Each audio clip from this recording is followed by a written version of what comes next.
Hey friends, today we're going to be talking about hiring an assistant editor from Upwork.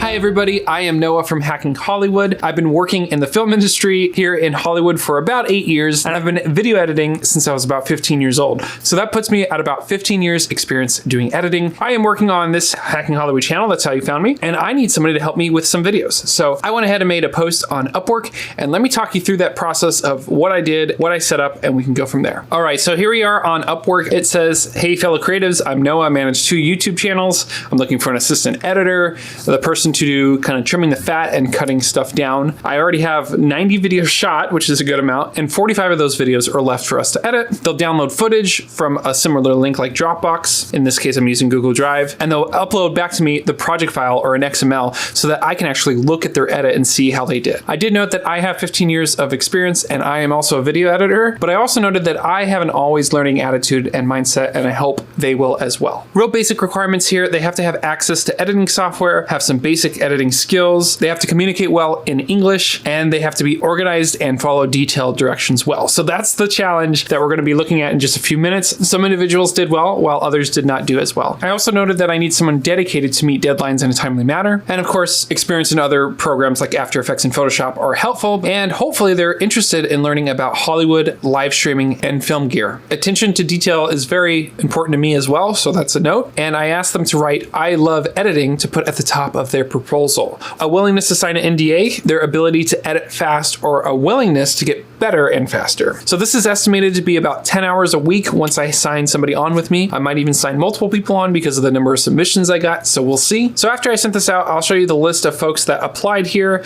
Some of them I offered packages to, while others I did not. And so let me just talk about who I qualified and who I did not qualify.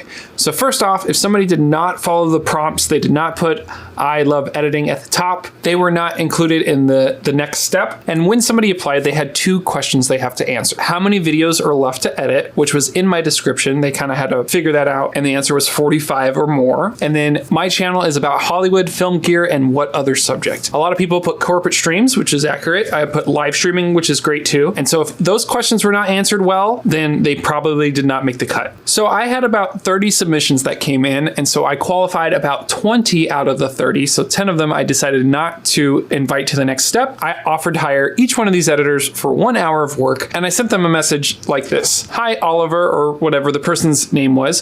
"Thank you for submitting the bid. I'd like to do a test project with you, so please download the following projects at this link. There are 3 individual videos in this project. Please create an individual sequence for each video and edit as much as you can, but please do not go over an hour of time. If you do not finish all 3 videos, that's okay. I'd like to see how far you get and get a feel for your editing style and pace. If you somehow are able to finish all 3 videos in an hour, please let me know how much time you spent editing. Here are a few edited clips that these should look like when completed." So I give them some sample cuts that I actually did so they could follow right along and look at those. And then I asked them to please send back their Premiere project file or XML so I could look at it as well. And if I miss any details or I'm unclear on anything, to let me know, and good luck. So far it's been maybe 15 hours since the posting, so I had numerous messages and some people who didn't understand the prompt. Some individuals' English that wasn't as strong. I try to answer a lot of those questions the best I can, and now I am compiling the editing list, and now I'm going through the submissions and kind of critiquing them. So I thought it might be interesting to show you what exactly I'm looking for as an editor. And by the way, I am going to be sending this video to all of the editors that submitted. So thank you everybody for taking the time and the energy to spend on this. Hopefully that hour of work was worth it to you, but hey, maybe you'll even pick something up on this video. I'm a big fan of learning, and so hopefully this allows you to grow and to learn as well. Hopefully you'll be able to book more projects in the future if you follow some of these things that I'm showing you. Okay, so the first thing I'll point out is file structure. So that's going to be very important, especially to me, because we have to have everything organized and set up well. So this is how I have my structure set up. I don't expect everybody to read my mind and know exactly what I have set up, but in the future for editors, it would be helpful to have some similar flow. So I have an external hard drive, which is a solid state drive. And on that drive, I have different projects that are currently open. So I start off with the year, which is 2020, reviews, which is the name of the project. And then within that project, I have audio, footage, graphics, outbox, and PR, which is a project folder. I also have a template of this whole setup here so that every time I start a new project, all I got to do is duplicate that template folder so that it's quicker and easier for editing. I'm also going to be building in a Premiere project template into this template setup, and that will also help speed up the workflow with editors and with multiple people. All right, so jumping in, I moved all of the submissions so far into the remote editor test folder. So I created a folder here, and then within this folder, I have each one of the project files that they sent back to me. So let's talk about a few of these and see what the good and bad have been. I just want to note that when I open some of these projects, I am on the most recent version of Premiere CC. Premiere converts that file from the older versions to the newer one, and it's not backwards compatible, essentially. As we open this first project, you'll notice right away there are folders. So comps, footage, and intro. That's awesome. That's a good sign. So within the comps folder, the 2 videos that this person worked on, which is great. So good start. And then we also have the sequence down below. I'm going to zoom in here and we're going to look at this intro. You're not going to be able to hear it, but I'll just kind of talk you through what I'm hearing and the good and the bad. If you look at the meters on the far right here, you'll get a sense of the level of volume. One of the points that I gave was for the intro overlap and the sound adjustments. So we just talked about this. For this editor's project, he has sequences and he has folders. So those are both checks, which is great. And then we look at sound adjustments and overlaps. Okay, so I'm going to go ahead and open one of the projects I haven't opened before. And like I said, it will convert it. So it's going to say this has been saved on a previous version.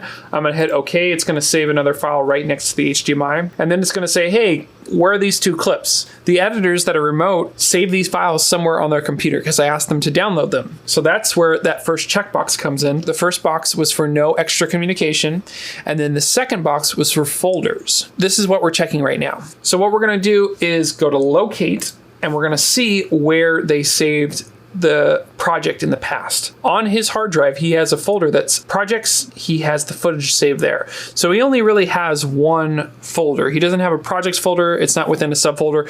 So within his projects folder, he or she might have dozens, if not hundreds of files there. It shows that they are consolidating a little bit, but having an extra folder there would have been helpful. So the next thing I'm going to do is I'm going to pair the footage. So I know I put a graphics folder for my graphics intro, and then for the untitled clip, that's the raw footage. I'm going to hit locate again. I'm going to go to my clip here, which is the raw clip, and that's going to go ahead and open up the project. All right, so we're going to look up here and we see there are no folders listed there. So now that we talked about the folder checkbox, let's talk about the points. So the first one is sequences.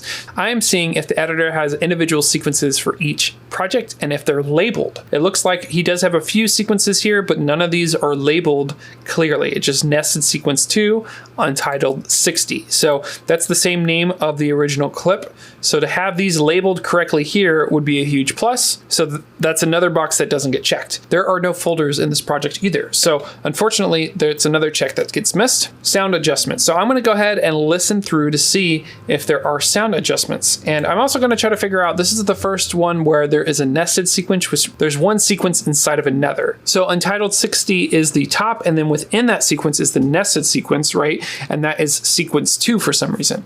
So I'm going to go ahead and play the top level sequence, which is untitled, and see. So bad news is the audio was not adjusted for. So let's go ahead and go into his nested sequence so we can take a look at his edit itself. I'm going to double click to make these a little bit taller, and you'll see the thumbnails come up when we do that. So you'll see that my intro video is purposely a little bit louder than my speaking. What I was hoping for was that the editor would level these out. So either bring the speaking volume up or bring the music volume down so that they match between the two cuts. So that was missed on this one. I was also looking for the intro overlap. So that would be putting this clip, the intro, onto the second level here, the second layer, just like that. And then pulling the edit forward because this crash happens. There's a long pause and some dead space at the end of this intro. And I'm trying to see if the editor is going to notice that pause and pick up the pace in this space.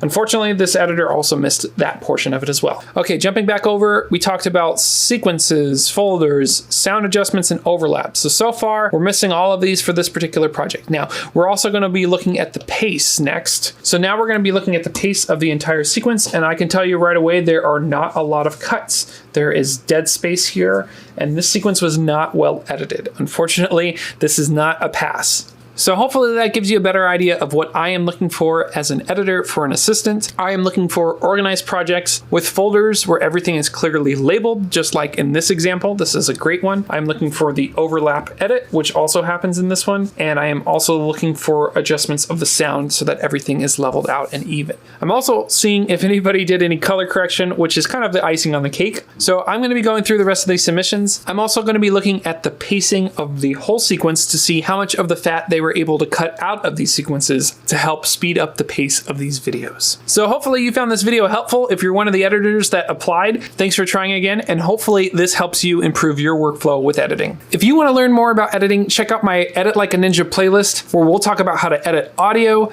color correct, and edit super fast. Thanks for watching, and we'll see you in the next one.